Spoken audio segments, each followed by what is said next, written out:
सोनिया गांधी से मिले कमलनाथ, हार्दिक पटेल के कांग्रेस छोड़ने पर बोले ये उनकी मंशा है। नमस्कार, स्वागत है आपका हर्पल न्यूज में और मैं हूं आपके साथ सुमन पाल। सुप्रीम कोर्ट ने पंचायत और नगरीय निकाय चुनाव में ओबीसी आरक्षण को मंजूरी दे दी है। इस फैसले का श्रेय लेने की होड़ शुरू हो गई है। मुख्यमंत्री शिवराज सिंह चौहान ने कहा है कि कांग्रेस ने पाप किया था पर सच की जीत हुई है, सत्यमेव जयते। वहीं कांग्रेस के प्रदेश अध्यक्ष कमलनाथ ने कहा कि ये निर्णय कांग्रेस के संघर्ष की और ओबीसी वर्ग की जीत है, जिसने ओबीसी विरोधी शिवराज सरकार को झुकने पर मजबूर किया।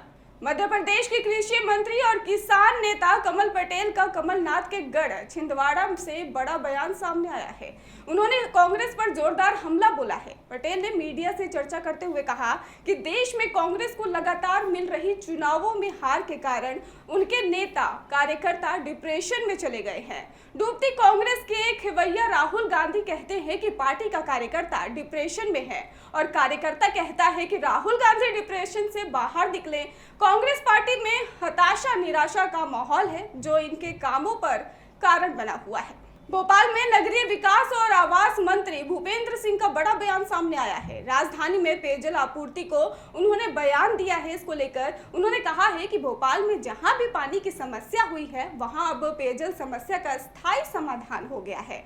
सभी जगह जलापूर्ति सुचारू रूप से शुरू हो गई है।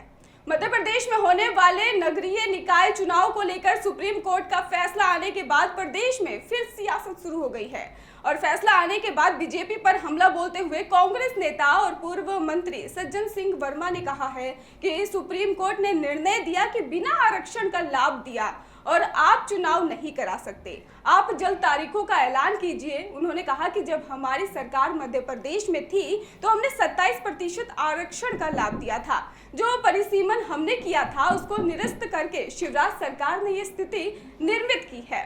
पिछड़े वर्ग का साथी न्याय मांग रहा है, 27% आरक्षण मांग रहा है, तो आप 10% जब आपने आर्थिक आधार पे किया तो पिछड़े वर्ग के लिए 27% आरक्षण के लिए आप कानून में संशोधन दिल्ली में बैठ के क्यों नहीं कर रहे हो?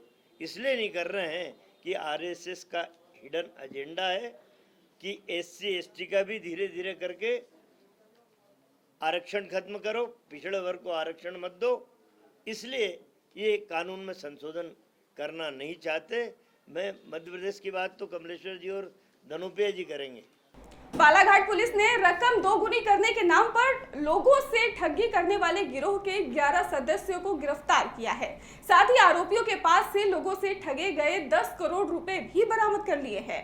पुलिस आरोपी से पूछताछ और अन्य जानकारी हासिल करने में लगी है। इस मामले में मास्टरमाइंड सोमेंद्र कांकनाए और अमादारे और अंजय टिंडके समेत अन्य को पुलिस ने गिरफ्तार कर लिया है। भिंड एसपी शैलेंद्र सिंह चौहान के निर्देशन में ही शहर की यातायात व्यवस्था को देखते हुए पुलिस कंट्रोल रूम में मीटिंग बुलाई गई। मीटिंग में शहर की यातायात व्यवस्था को चुस्त दुरुस्त रखने के लिए सख्त निर्देश दिए गए और जिसके कारण आपको बता दें कि इसके साथ ही 5 रूट चुने गए हैं। आपको ये भी बताते चले कि दिन शहर जाम जैसी स्थिति से निपटने के लिए एसपी के निर्देश पर ही भिंड पुलिस और ट्रैफिक ने नए नियम तैयार कर लिए हैं। शहर की यातायात व्यवस्था को ध्यान में रखते हुए यहाँ पे कार्रवाई भी करना है और जो शहर में चल रहे हैं, जो टमटम चल रही, ई रिक्शा और ऑटो वालों की बैठक ली जाए और उन्हें निर्देशित किया जाए, समझाइश दी जाए कि यातायात व्यवस्था को किस प्रकार से